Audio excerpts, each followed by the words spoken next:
우리가 읽은 본문 마태복음 24장은 마지막 날, 즉 종말 때에 어떤 일들이 벌어질까를 마태를 통해서 기록해 놓은 것입니다. 그래서 24장은 마지막 때에 되어질 일들을 기록했다면은 25장은 어떤 사람들이 이 마지막 저기를 피하고 하늘나라 들어가서 상급을 받을까, 이런 내용이 담겨 있습니다. 제가 왜 이 본문을 정했는가 하면은 우리는 아직 마지막 때가 아닌데, 근데 교회사를 보면은 곳곳마다 이때가 마지막이다 생각했던 그런 시기들이 너무나 많았어요. 즉 제가 말하는 카타콤 교회도 아마 그때 성도들은 그랬을 거예요. 아, 마태복음 24장의 말씀이 우리가 겪고 있구나, 아마 그랬을 거예요. 자, 19세기 말부터 20세기 초에 이제 카타콤들이 발굴되기 시작했습니다. 우리 믿는 고고학자인 드 로시라는 분이 로마를 중심해서 발굴하기 시작을 해서 천하에 알려지기 시작했습니다. 자, 교회에서의 한 획을 긋는 사건이 벌어지게 됩니다.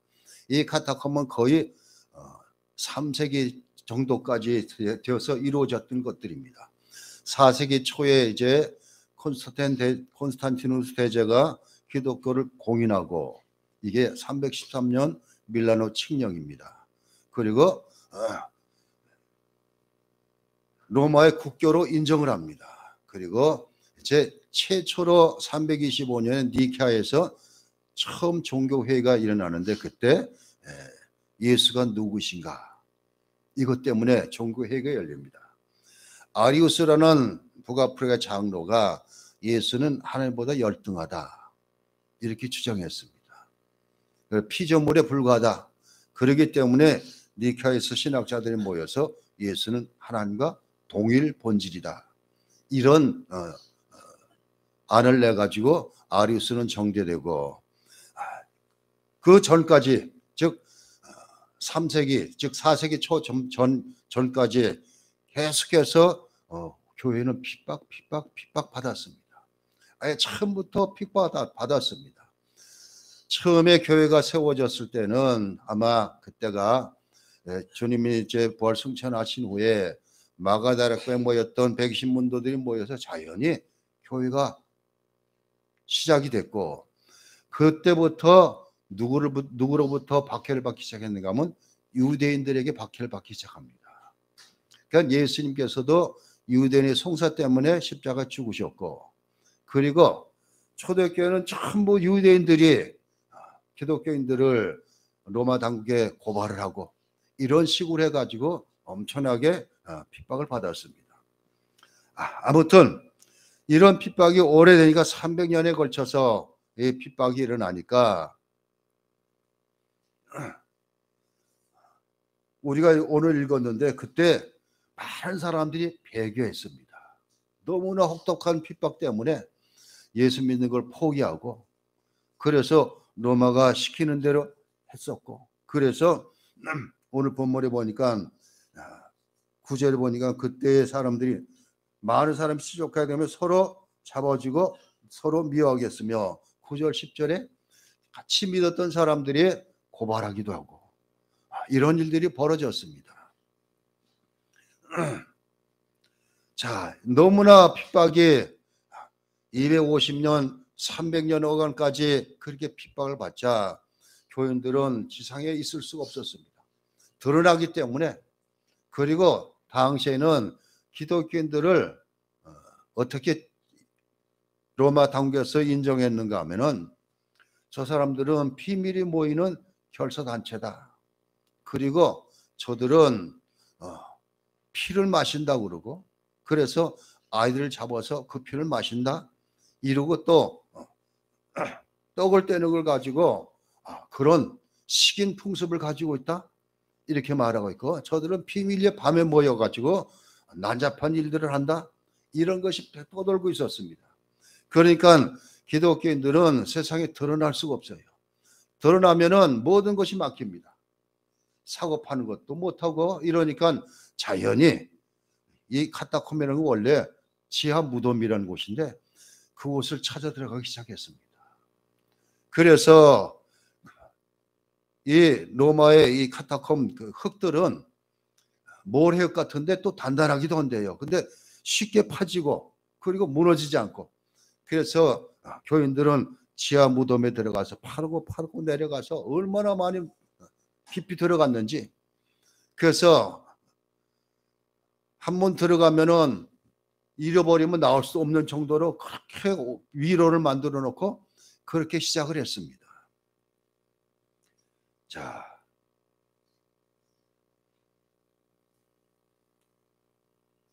교회가 가장 고통스러웠던 시절, 암흑기였었습니다.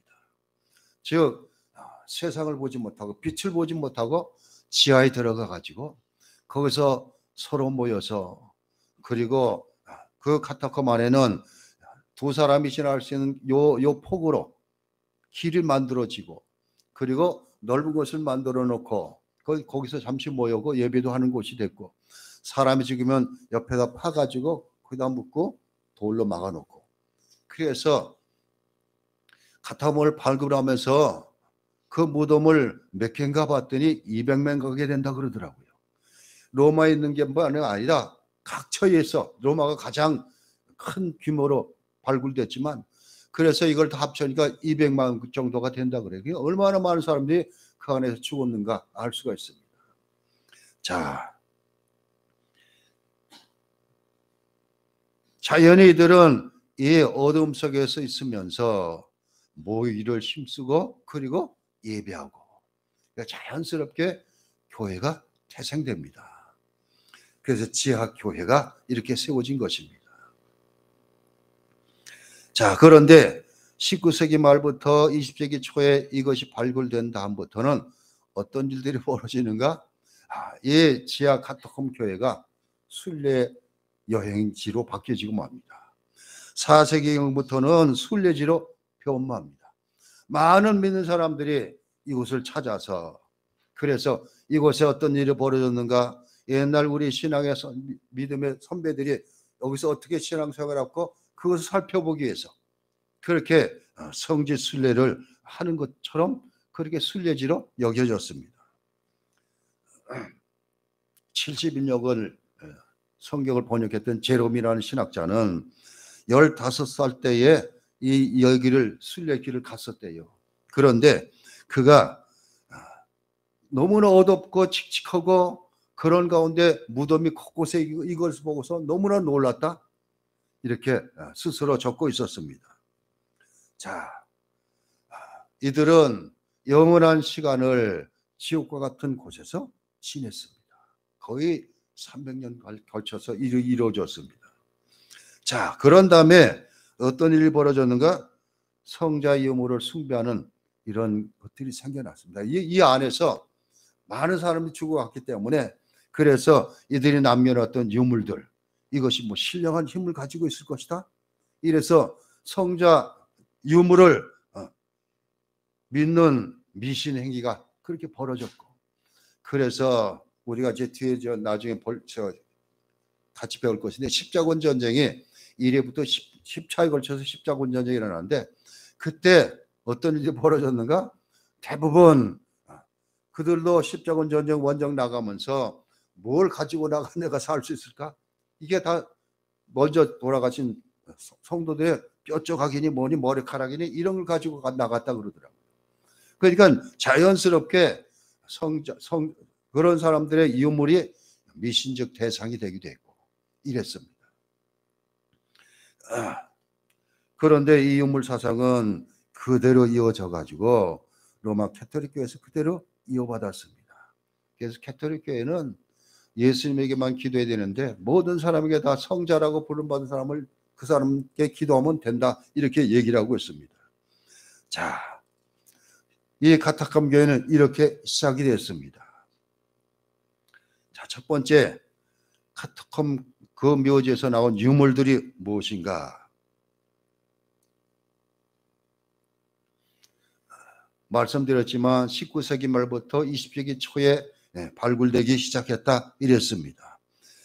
그러면서 카타콤 성 중에 성 세바찬 무효지라는 곳이 있는데 이곳은 로마 시국에 유명한 아피안 도로 밑에 있었습니다. 자, 여기 이 길을 통해서 베드로고 바울도 로마를 들어갔고 로마에서 나오기도 했고 이랬습니다. 자, 이 길에서 베드로가 바퀴를 피해 나가다가 다시 들어가시는 주님을 만납니다. 제가 저번에 말씀드렸죠. 성경에는 안 나왔지만 코바디스라는 영화에 보면은 바로 그 장면이 마지막 장면입니다. 그래서 베드로가 자기가 네로 황제의 박해 때문에 죽을 것 같으니까 다 제자들이 피하십시오 그래가지고 베드로가 로마 밖으로 내려가고 있는데 이 아피안도를 통해서 로마를 벗어나고 있는데 주님께서 들어오시는 거예요. 그래서 주여 어디로 가시나이까? 이게 코바디스 도민의 이것입니다. 그래서 주님께서는 네가 나오기 때문에 내가 다시 십자가 치러 간다. 그래서 베드로가 다시 돌려서 십자가 총을 처형을 당하게 됩니다. 그런데 공교롭게도 로마 캐토릭은 이 위에다가 베드로 성전을 건축했습니다. 이것이 그 다음에 바울도 거기서 얼마 떨어지지 않은 곳에 바울을 위해서 대성전을 건축 세워놨습니다. 바로 이것이 성세바찬 모지 그 부근에서 대성당 2개를 짓게 됩니다. 천주교에서. 또 하나는 도미틸라라는 지하 묘지는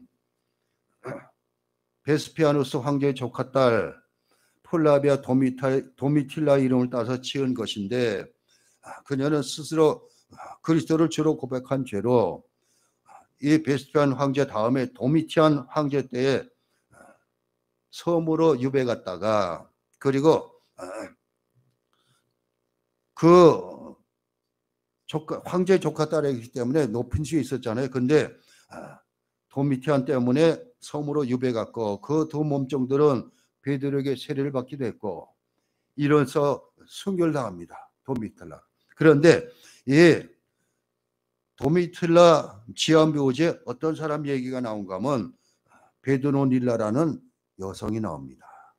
근데 많은 학자들이 베드로의 딸이다 이렇게 합니다. 그렇게 적혀 있고 자 무덤을 막은 대리석에 순교자 베드로닐라 쓰여 있었습니다. 그래서 베드로의 딸이었었다 이렇게 얘기를 했는데 로마 캐토릭에서는 어떻게 될 것 같아요? 베드로가 장가를 갖고 자녀가 있다는 것을 인정을 안 하잖아요. 베드로가 초대 교황이기 때문에 교황은 절대 결혼을 안 합니다. 그러니까 어떻게 했을까요? 그래서 이들은 예수님께서 마리아가 예수님의 동생 남동생만 내시고 너희들도 여자도 2명 이상 낳았어요. 그런데 마리아가 예수님 한 분 낳고 무음으로 있다가 승천했다는 교리를 만들었기 때문에 그래서 성경에 나와 있는 우리가 이제 야고보, 유다가 다 예수님 동생 아니에요. 그런데 이들은 뭐라 그러는가? 아니다. 저 사촌이다. 예수님의 사촌이다 이렇게 얘기를 했어요. 캐토릭에서는. 그런데 베드로의 딸이 있다 그러니까 어떻게 얘기하냐?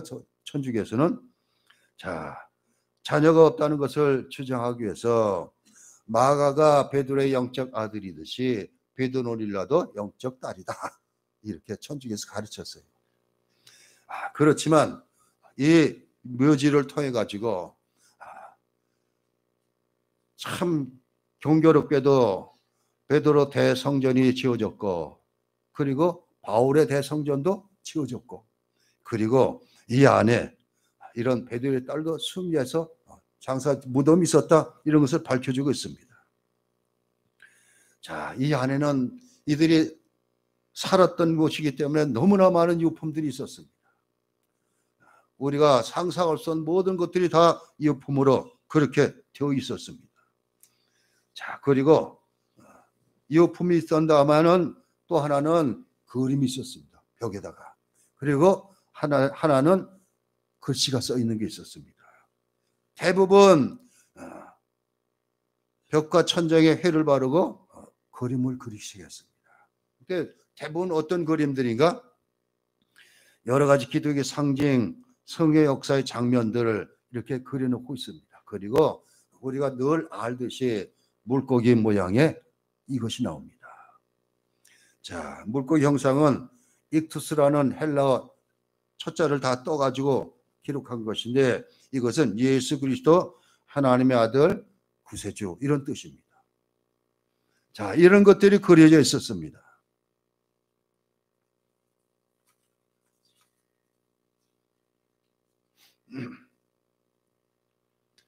자, 돌에 새겨진 글들, 두 번째 새겨진 글들이 있습니다. 묘비에 새겨진 모든 글들은 문법도 없었고 거칠고 그렇게 쓰여졌지만 그 아픔 가슴, 그리고 그 속에 소망, 이승과 저승을 연결해주는 뜨거운 감정을 다 나타내고 있습니다.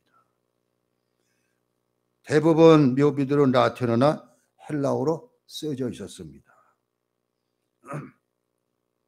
여러 종류의 사람들이 묻혀있는 글씨체도 다 다르고, 그리고 어떤 것은 무식한 사람이 쓴 것 같기도 하고, 어떤 것은 아주 필체가 좋기도 하고, 이런 것들이 다 무덤, 돌 묻어놓은 거기다 다 새겨놓은 것들이에요. 자, 그러면서 이 글들을 통해서는 우리가 뭘 깨달을 수 있는가? 그 안에서 이 사람들이 생각한 것은, 우리에게는 이 땅에서는 이 어둠 암흑 가운데 있지만 우리에게는 밝은 미래, 소망이 있습니다. 이런 것을 적고 있습니다. 자, 그러면서 이들이 가장 성경 구절에 소망 가진 구절을 뭘 썼는가 하면 데살로니가전서 4장 찾아봅니다.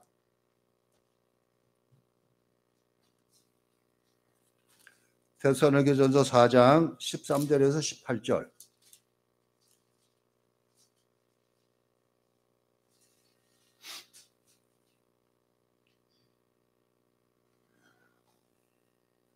제 성경으로는 신약성경 331면 데살로니가전서 4장 13절에서 18절. 찾으시면 우리 한 목소리 한번 같이 읽어봅니다. 13절. 형제들아, 자는 자들에 관하여는 너희가 알지 못함을 우리가 원하지 아니하노니 이는 소망 없는 다른 이와 같이 슬퍼하지 않게 하려 함이라. 우리가 예수께서 죽으셨다가 다시 살아나심을 믿을진대 이와 같이 예수 안에서 자는 자들도 하나님이 그와 함께 데리고 오시리라. 우리가 주의 말씀으로 너에게 이것을 말하노니 주께서 강림하실 때까지 우리도 살아남아 있는 자도 자는 자보다 결코 앞서지 못하리라. 주께서 호령과 천사장의 소리와 하나님의 나팔 소리로 친히 하늘로부터 강림하시리니 그리스도 안에서 죽은 자들이 먼저 일어나고 그 후에 우리 살아남은 자들도 그들과 함께 구름 속으로 끌어올려 공중에서 주를 영접하게 하시리니 그래야 우리가 항상 주와 함께 있으리라. 그러므로 이런 말로 서로 위로하라. 이 말씀을 통해 위로를 받고 그 어둠 가운데서도 소망 가운데 살았습니다. 자, 그렇기 때문에 기독교는 모진 박해 아픔 가운데도 우리에게는 소망이 있다는 것을 말해주고 있습니다. 그리고 소망의 마지막은 천국에서 누릴 기쁨이다. 이것을 늘 잊지 않고 그리고 생각하고, 그래서 이들이 적어놓은 글들을 보면 대부분 소망과 기쁨, 위로 이런 것들입니다.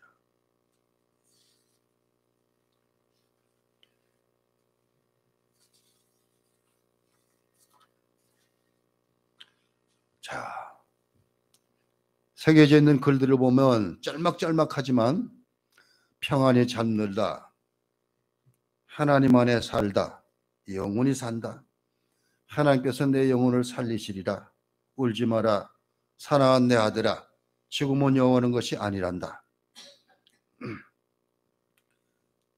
자랑스러운 내 형 알렉산더는 죽지 않았다. 그는 별 위에 살고 그의 몸은 무덤에서 쉰다. 여기 프랑스에서 온 시정 골디안이 신앙을 위해 교수형을 당하여 그의 가족 모두 함께 평화롭게 쉬고 있다.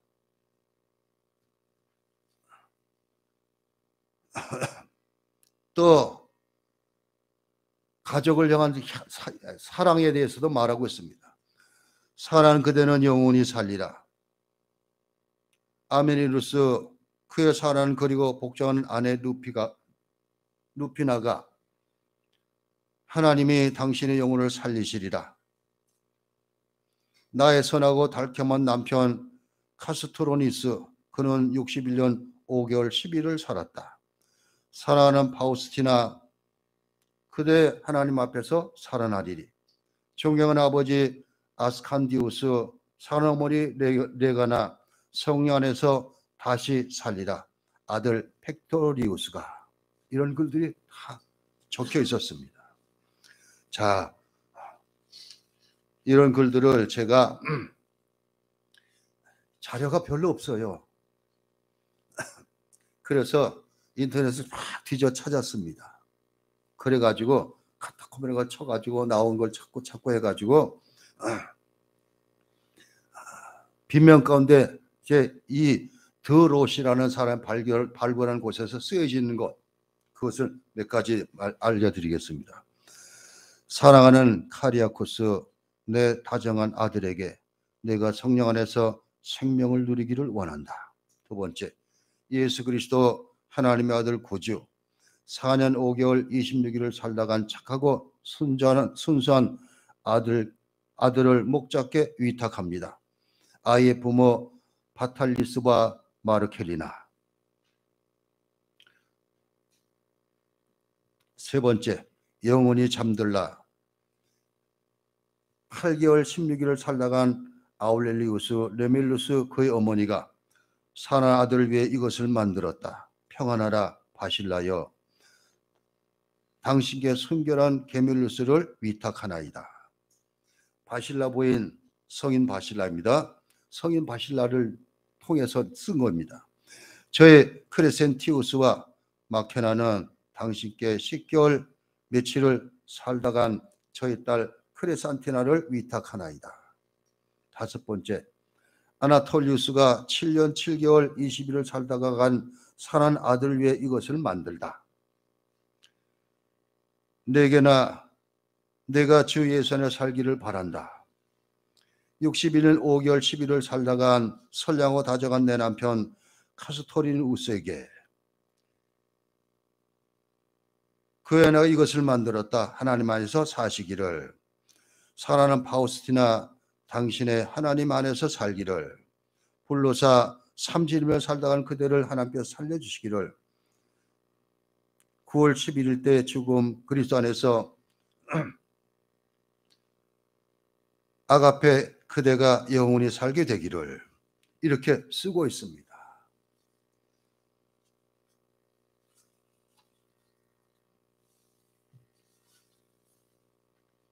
자, 마지막으로 카타콤 교회가 준 교훈입니다.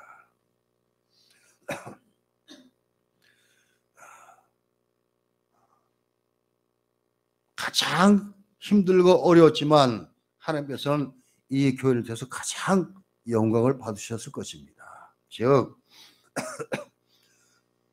박해 속에 있던 300년간의 기독교가 어떤 단체였는가, 3세기 동안의 기독교를 표현하고 있습니다. 즉 카타콤을 통해서 초기 기독교가 교회가 어떤 교회였던가를 보여주고 있습니다. 한쪽으로. 사도행전에 보면 베드로가 잡혔을 때에 그때 교회는 뭐 하고 있었어요? 온 성도들이 다 함께 기도하고 있었다 그랬습니다. 그런데 하나님께서 능력으로 베드로를 깨우시고 우문을 열어주시고 간수는 누워있는데도 다 잠자게 하시고 그리고 성문을 열어주시고, 그래서 베드로가 모인 곳에 갔더니 문을 두드리자 어땠어요? 그 이름이 생각 안 나니 갑자기 계집종 하나가 나왔잖아요. 누구냐 그러니까 베드로가 나다 그랬더니 깜짝 놀라서 도망쳐 들어가면서 옥에 있는 베드로가 왔다, 이런 소리랍니다.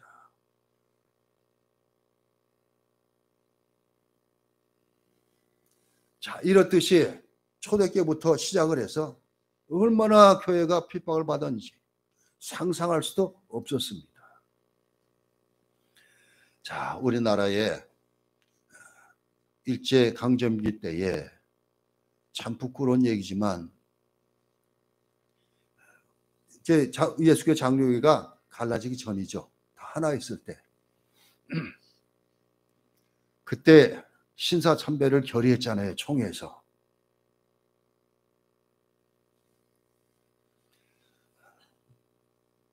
몇몇 온전한 믿음을 가진 사람들은 총회가 신사참배를 결정해가지고 가서 신사참배 경배를 했습니다. 그런데 많은 사람들이 이것을 반대하고 그 중에 한 분이 주기철 목사님이십니다. 결국은 옥에서 순교를 당하셨지만, 자, 그런 다음에 이제 해방이 되고, 그런 다음에 어떤 일이 벌어졌어요? 옥에 갇혔다가, 그리고 그 일제강점기에 믿음을 끝까지 지켰던 사람들, 이런 사람들이 이제 신사참배를 한 사람들에게 향해서 비난을 합니다.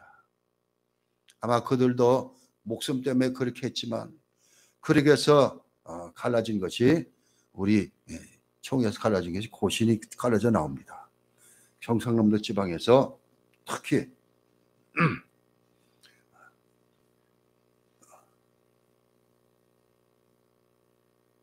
이런 많은 것이 나옵니다. 초대교회도 마찬가지예요. 제가 처음 말씀드렸지만 이 모진 핍박 때문에 믿는 사람이 배교하고 떠나는 것이 너무나 많았습니다. 자, 그냥 교회를 등지고 또 교회를 향해서 고발을 하고 고설하고 이런 것을 바뀌어지고, 그리고 함께 신앙생활했던 사람을 모함을 해가지고 옥에 갇히도록 하고, 이런 것이 비일비재합니다. 몇백 년에 걸쳐서 이런 핍박이 오니까 견뎌낼 사람이 없었죠.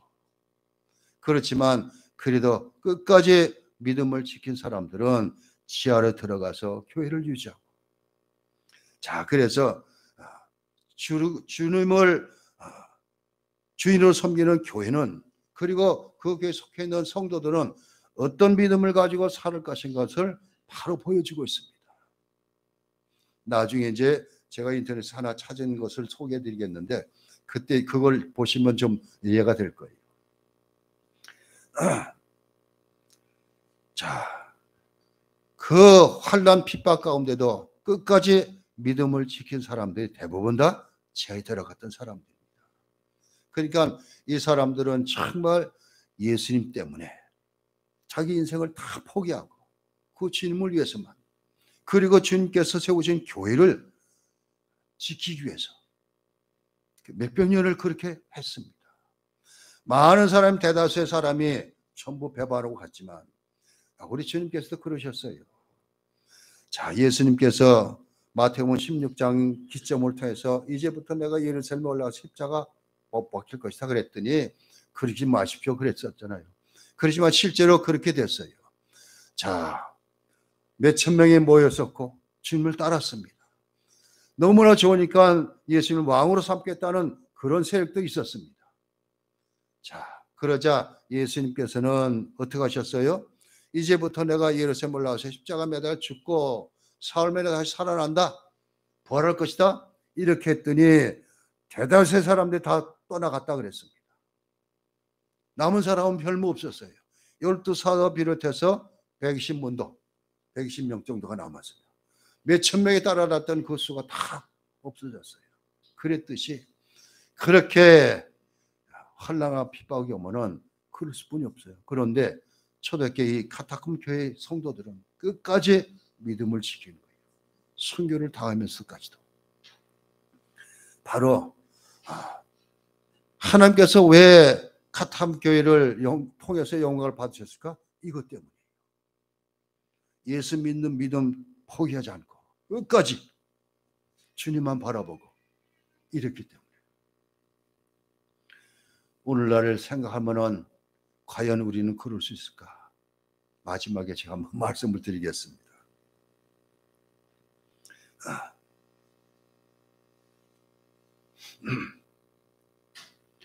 그리고 두 번째 카타콤 교회는 그런 가운데서도 소망과 기쁨이 있는 종말론적인 그런 신앙생활을 했다 이것입니다. 즉 종말론인 것은 다른 게 아니거든요. 조직견의 종말론은 일반적 종말론이 있고 우주적 종말론이 있습니다. 일반적 종말론은 한 사람이 죽는 거예요. 내가 죽었을 때 내 죽음 후에 영혼이 어디 있는가 이걸 따지는 거거든요. 그런데 이들은 그 암흑 가운데 박해 가운데도 소망과 기쁨이 넘치는 종말론 신앙을 가지고 있었다 이것입니다. 즉 나는 죽어도 즉시 주님 품에 안긴다. 이것 하늘나라가 내 거할 곳이다. 이런 소망을 가지고 살았습니다.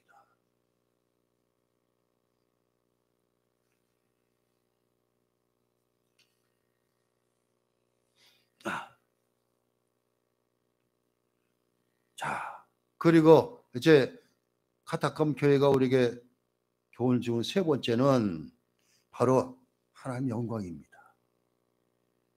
이들은 철저하게 하나님의 영광, 주님의 영광에서 그렇게 살다 간 성도들입니다.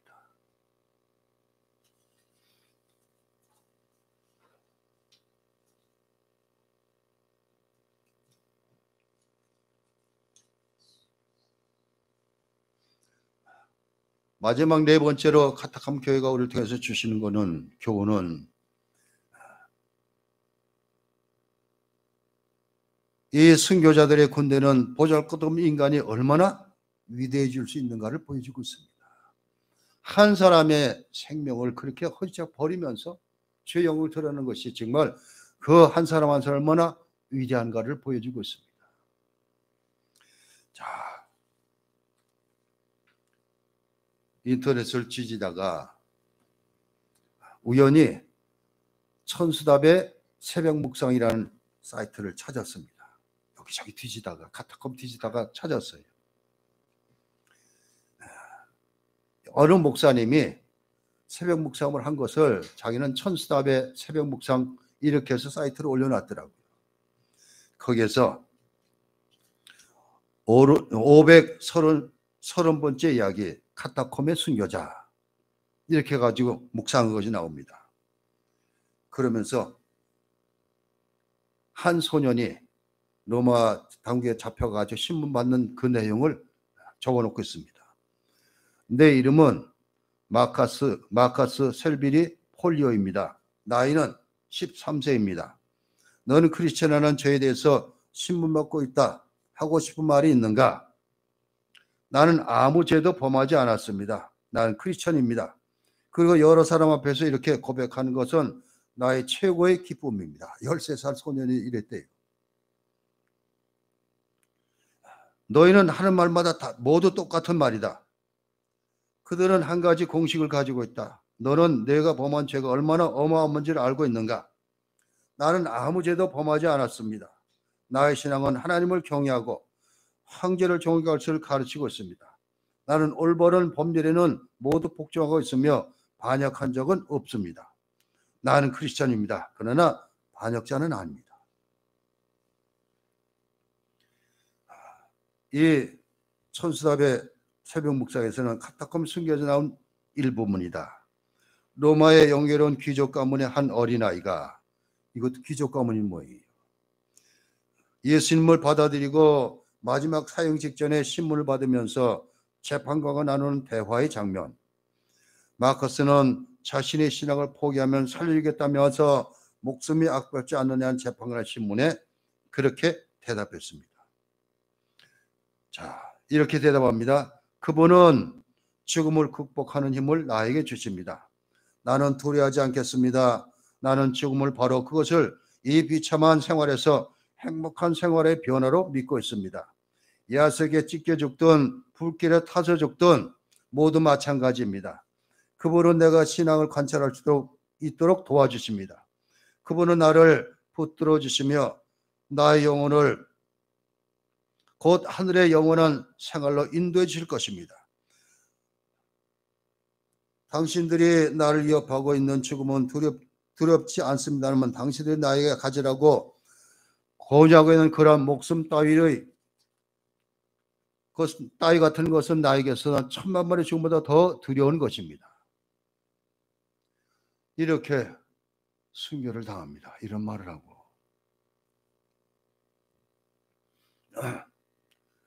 자, 콘스탄틴 대제가 왜 기독교를 공인하게 했을까? 자기 로마 제국 안에, 로마 제국은 노예가 로마인보다 더 많았다는 수가 그랬습니다. 그러니까 로마 사람들보다 노예가 더 많았을 정도이고, 근데 로마 살고 있는 사람들, 제국 안에 살고 있는 사람 보니까 로마 제국의 모든 사람들이 전부 다 향락에 빠지고 술에 빠지고, 그래서 얼굴 보면 눈동자가 뻘겋고 황제가 볼 때는 희망이 없는 것 같이 보였습니다. 그런데 크리스천한 사람들을 보니까 다른 거예요. 그래서 이 콘스탄 대제는 로마 사람들 가지고는 미래가 없다. 이 사람들을 붙잡아야 미래가 있다. 그래서 크리스천 기독교를 국교로 공인한 것이 그런 이유라 그럽니다. 그리고 콘스탄 대제는 꿈에 반대되는 세력하고 전쟁을 벌일 때에 꿈에 나타나서 모형을 그려서 가져라. 그래서 십자가에 방패를 그려 나가서 승리를 하잖아요. 그러면서 기독교 공인하면서도 이분은 세례를 안 받았어요. 그리고 죽기 직전에 받아요. 죽음을 앞에 놓고서 부르다가 세례를 받아요. 왜 그랬을까요? 당시 믿음의 사람들은 세례 받으면은 절대 죄져서는 안 된다는 생각을 가지고 있었어요. 오늘날 우리하고는 좀 틀리죠. 세례 받으면 완전한 사람이 돼가지고 절대 죄 없이 그렇게 살아야 되는 걸 알고 있는데, 황제는 그게 무서우니까 안 받았다가 죽기 직전에 받았어요. 그런 사람이 많다 그러더라고요.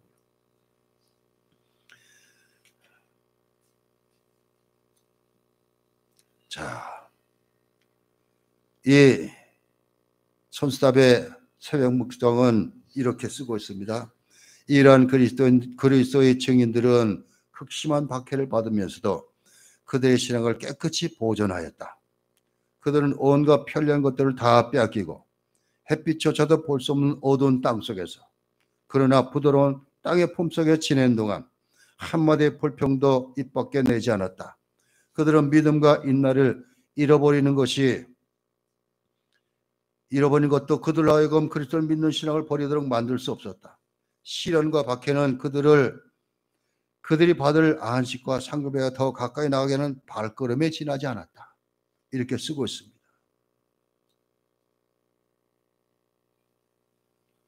그러면서 이분은 역사는 반복될 것이다.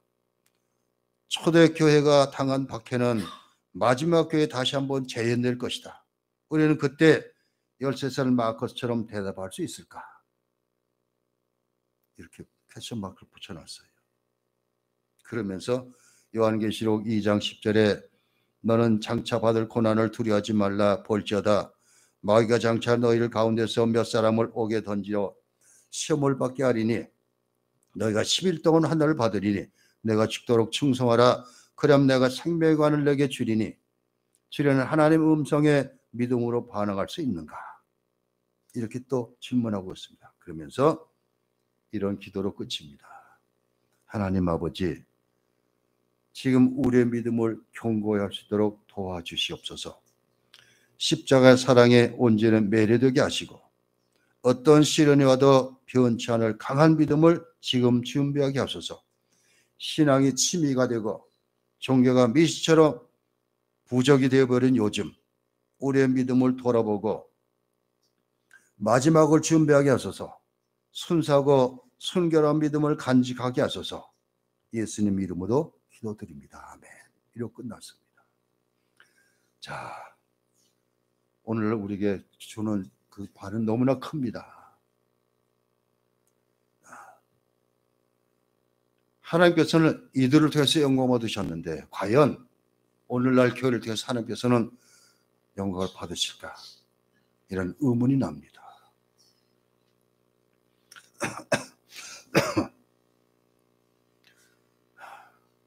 교회가 교회답지 못하고 오늘날은 그렇습니다.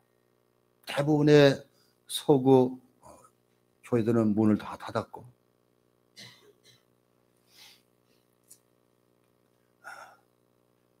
그나마도 청교들이 건너가서 미국을 건설했던 그 기독교는 자꾸 변질돼서 그렇게 되고 있고, 자, 우리도 선교사를 통해서 믿음을 받아들이고 처음 신앙생활을 할 때는 얼마나 달랐는지 모릅니다. 많은 사람들이 순교를 했어요. 특히 한국 전쟁 때에는 많은 믿는 사람들이 순교를 당했습니다. 근데 오늘날은 그게 다 온갖 다 없어졌잖아요. 책을 인터넷 통해서 책을 막 받다 보니까 한국 교회사라는 책이 나고 보이더라고요.